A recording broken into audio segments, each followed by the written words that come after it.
ইউনূসের পদত্যাগের ভাবনার মধ্য দিয়ে দেশের রাজনীতিতে ছোটখাটো একটা ভূমিকম্প বয়ে গেল। অবশ্য সেই কম্পন মিলিয়ে যেতেও সময় লাগেনি। অন্যান্য উপদেষ্টা এবং রাজনৈতিক দলগুলোর তৎপরতায় পদত্যাগের সিদ্ধান্ত থেকে সরে এসেছেন ডক্টর মোহাম্মদ ইউনূস। প্রায় ২৪ ঘণ্টার উত্তপ্ত পরিস্থিতির পর দেশের রাজনীতিতে বয়ে গেছে ঠান্ডা বাতাস।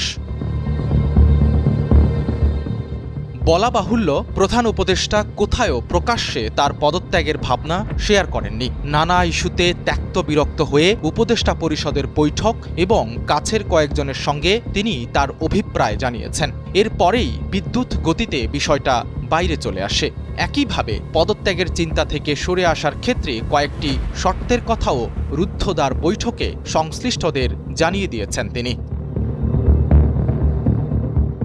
প্রধান উপদেষ্টা ডক্টর মোহাম্মদ ইউনূস পদত্যাগ করছেন না। শুক্রবার তথ্যটি স্পষ্টভাবে জানিয়েছে